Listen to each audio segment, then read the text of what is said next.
Chaser7. Oh, says hi. Hey, Chaser7. How you doing today?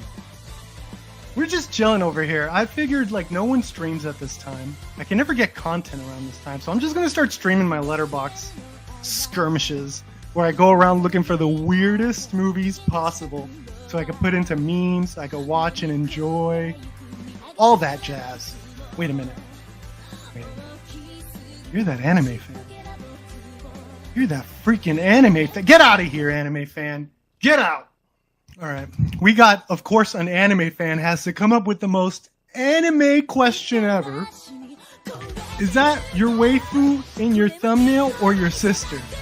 Bro, you're an anime fan. You should know the answer is always both. It sucks though, right? Because you can't talk about Marvel movies in the same way as you can talk about, you know, the idea of cinema. Or can you? Cinema, cinema, cinema. Wakanda forever.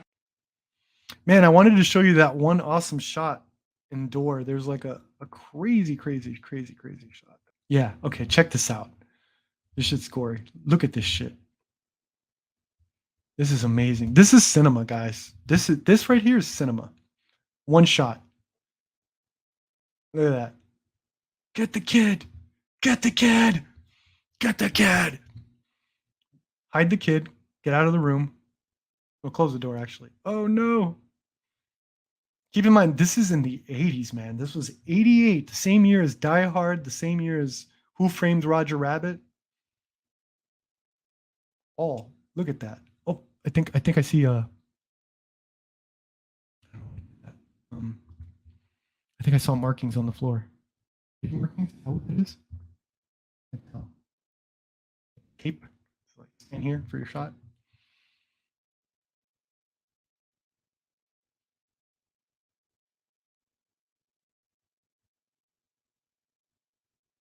Now the question is this more impressive than John Wick? Probably. Like it seems more structured. I mean, John Wick, obviously, they're stunt guys. This is in the 80s, so it doesn't all sell, but damn that camera. He won't stab her. See, he could be stabbing her here, but he won't. This is well choreographed. Keeps going too. That's what I loved about it. Look at this shit. It's ridiculous, of course, but this is the 80s. I think this was very impressive. I still think this is very impressive. It's like they keep going from room to room, just like, look at that shit. That shit is fire, dude. That shit is fire. I don't care what anyone says. What up?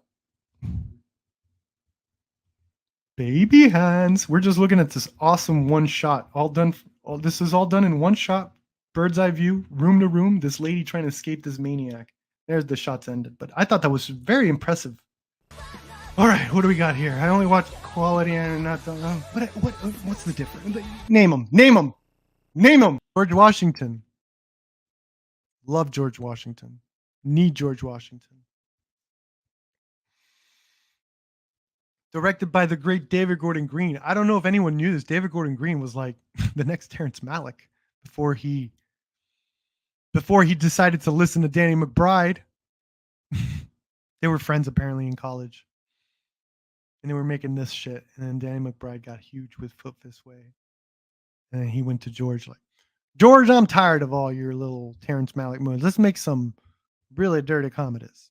Probably my second favorite movie of all time, Ginger Snaps.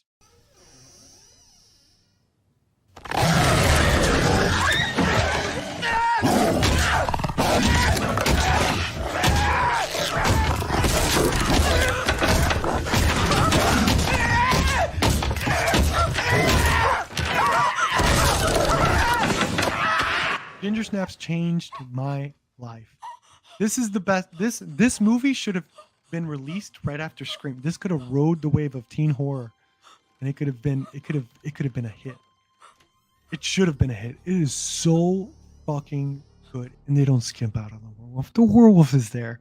Now it's not gonna look the best. Not the best, but like goddamn it, these days especially, you just I appreciate an animatronic werewolf. I'll tell you that much. And it is good. Acting phenomenal. Script phenomenal. Everything. the budget, you could tell it's low, but with what they work with it, man, they work with it phenomenally. I love fucking ginger snaps. I fucking love ginger snaps. It changed my life. It changed my idea. That and Larry Facettin changed my concept of horror. Speaking of changing the concept of horror, audition. これはね、骨付きのお肉でも簡単に切り落とせるの。 I think a critic once said, "This is what it must have been like to see Psycho for the first time back in the day." Ring. I remember renting this back in '99. I had to go to another, I think another town, another city to rent it because you think I was struggling to find the movies I want now? Back in the late '90s, man, did it suck being a J horror fan. Man, did it suck. I could get like Chinese action, Hong Kong action movies, Japanese Yakuza movies. For some reason, the Japanese horror films were harder to find. Everyone thought Americans just watch the action shit. So when I heard that there was this new video store opening up that was specifically opening to do the obscure and foreign films, I had my mom and dad take me so we could find Ring, and I found it. It was too much work. It was too much work for the Ring. So watching it, I was like, I mean, it's good.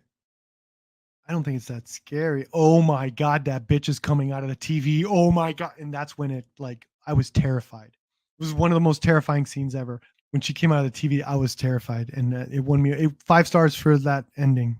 Because it's all building up to that. It's not like 5 stars for one scene. It's like, nah, rewatching the whole movie, you could see how it's building. It is one of the most dreadfully atmospheric movies ever. It's just like the whole time you get this like this drone.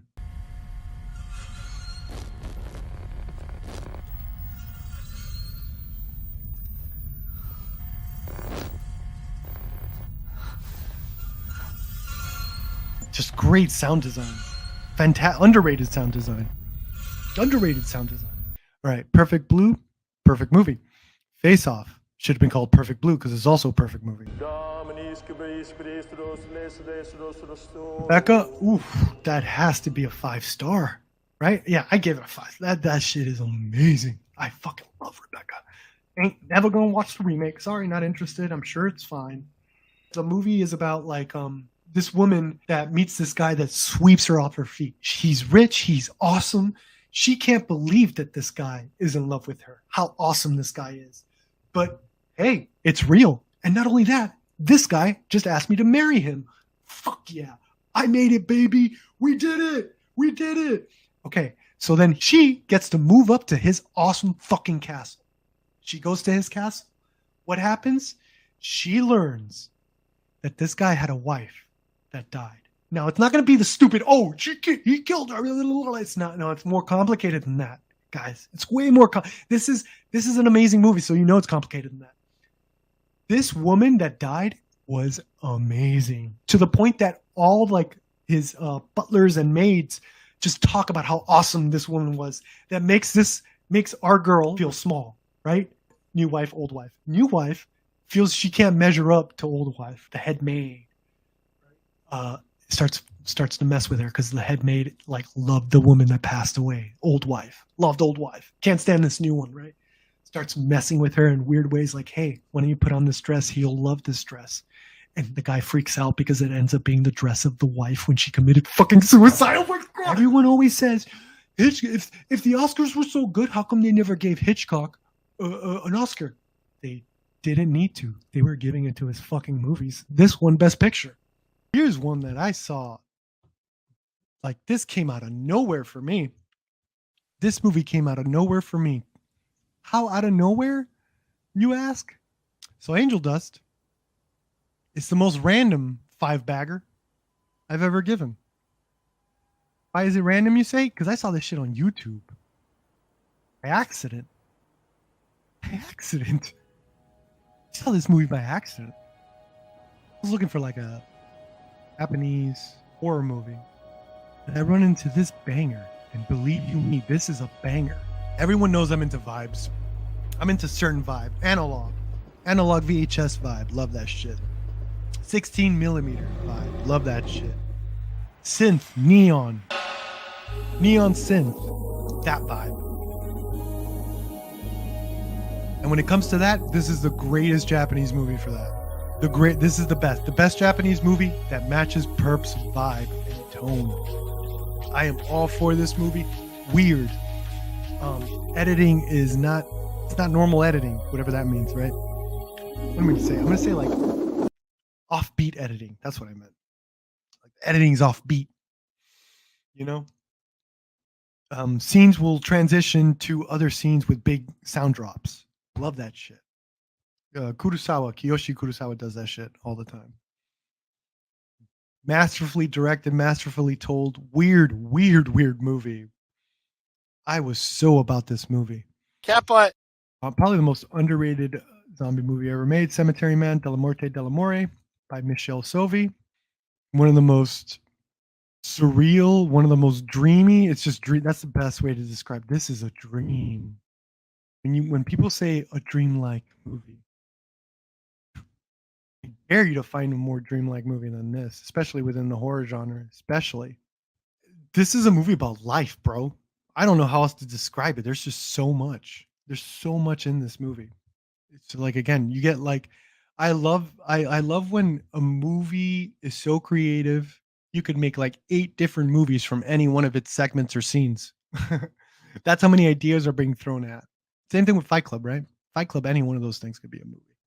The not sleeping thing could be a movie. The Fight Club aspect could be a movie. The going around and finding comfort in different people's, ailments and sickness. That could be its own movie. Same thing with Cemetery Man. It's about a cemetery man, I guess, whose job it is to, for some reason in his cemetery, every once in a while, like zombies will come up and he just has to take care of it. Treats it like a blue collar job. Hey, it's the job. I got to kill these zombies, bury them again. It sucks, whatever. Someone's got to do it. It's a little jokey. That's fine. But it's so stylized. So anyway, the movie is like him falling in love with these different women that they're all played by the same actor. And they make note of that too. It's not like Men where it's like, hey, that lady's not acknowledging all these people have the same faces. It seems like he acknowledges it too. It's like, why do all these women look the same? Is this God fucking? It becomes like an existential crisis almost. And how each woman it's going to end in either heartbreak or murder, probably both. So it is like a weird romance on top of everything. Really weird romance. But then it's also a bromance because you see this guy with his little fiddle, Augie. His name's Augie. Great character. Like they have like a weird relationship. He only talks in grunts. So he's always like, "Arr, arr." I think that's why he's called Augie. That might not even be his real name. That's just what the noise he makes. And they're like, Augie, Auger, While watching, you're like, I've never felt like I've seen something like this before. It feels so different, so radically new. And every time, that's where I get my rushes. I get my rushes from like seeing something new where it's like, that's when this movie's a victim of that. A lot of these movies are victims of that where I just won't, I'll turn people off because I can't stop talking about it. I can't stop like decode it and be like, why did this work? What did this mean? And this movie's chock full of that. Chock full of just like, what does that mean? What does the snow globe mean?